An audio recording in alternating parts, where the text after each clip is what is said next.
Assalamualaikum warahmatullahi wabarakatuh. Perkenalkan, nama saya Hikmatun Hanina dengan NIM 2509629033 dari Prodi Ekonomi Syariah. Baik, di sini saya akan mempresentasikan tugas mata kuliah Ushul Fikih dari pertemuan pertama sampai pertemuan ke-7. Pada slide pertama yaitu niat dan orientasi perkuliahan.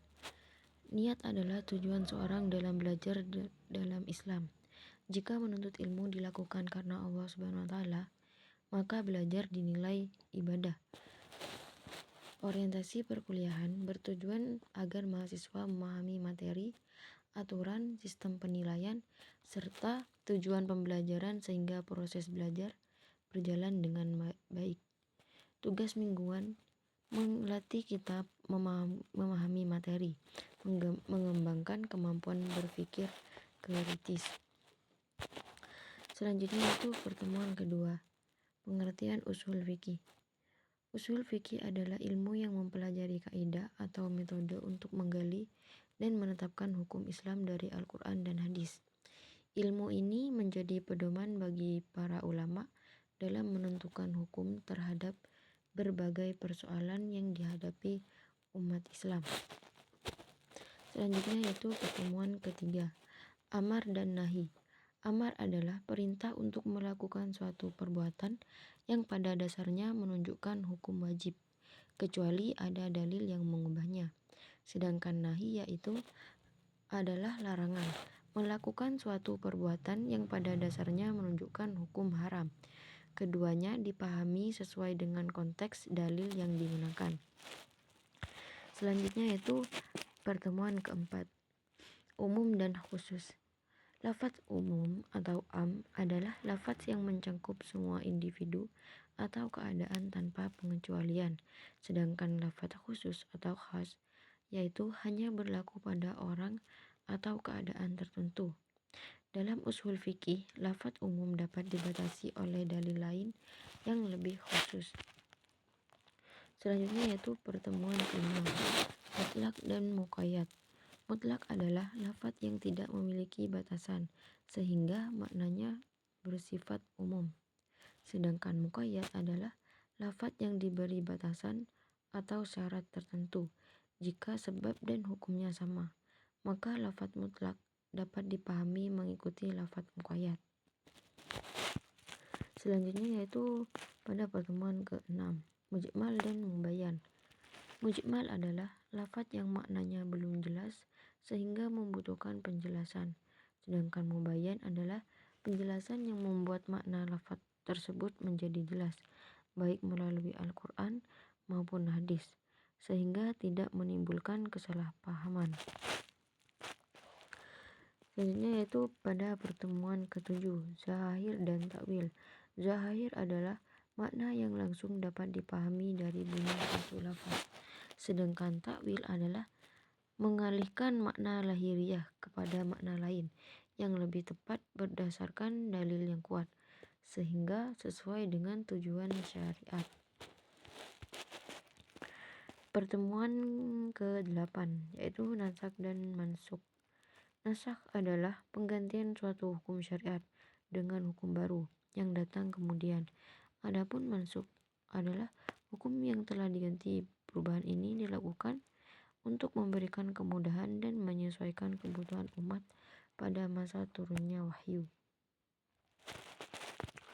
Pertemuan ke-9, ta'arud dan tarjih. Ta'arud yaitu terjadi ketika dua dalil tampak bertentangan. Untuk menyelesaikannya, ulama dapat menggabungkannya dua dalil. Yang pertama yaitu memilih dalil yang lebih kuat. Tarjih atau menggunakan nasakh jika syaratnya terpenuhi. Selanjutnya yaitu pertemuan ke-10, ijma'. Ijma' adalah kesepakatan seluruh ulama mujtahid pada suatu masa mengenai hukum suatu masalah setelah wafatnya Rasulullah SAW. Ijma' menjadi salah satu sumber hukum Islam setelah Al-Quran dan hadis. Selanjutnya yaitu pertemuan ke-11, perbuatan Nabi dan hadis. Perbuatan, perkataan, dan ketetapan Nabi Muhammad SAW dalam hadis menjadi pedoman dalam memahami Al-Quran dalam memahami ajaran Islam. Hadis berfungsi menjelaskan isi Al-Quran dan menjadi sumber hukum Islam yang kedua. Hadis ini dibagi menjadi dua, yaitu hadis mutawatir dan hadis ahad. Kehujahannya yaitu menjadi sumber hukum kedua setelah Al-Quran. Selanjutnya yaitu pada pertemuan ke-12, yaitu tentang kias. Kias adalah metode menetapkan hukum terhadap masalah baru dengan membandingkannya dengan masalah yang sudah ada hukumnya karena memilih sebab ilat yang sama. Metode ini digunakan ketika tidak ditemukan ketentuan secara langsung dalam Al-Quran dan hadis.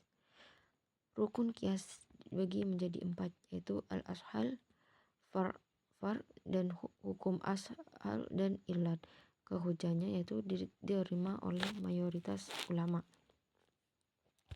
Selanjutnya yaitu pertemuan ke-13, hukum-hukum dalam Islam. Hukum Islam mengatur perbuatan manusia seperti perintah, larangan, dan kebolehan. Dalam menetapkan hukum, urutan sumber yang digunakan adalah Al-Quran, hadis, ijma, dan qiyas. Keputusan yang diambil sesuai dengan syariat. Selanjutnya itu pada pertemuan ke-14, yaitu tentang ijtihad.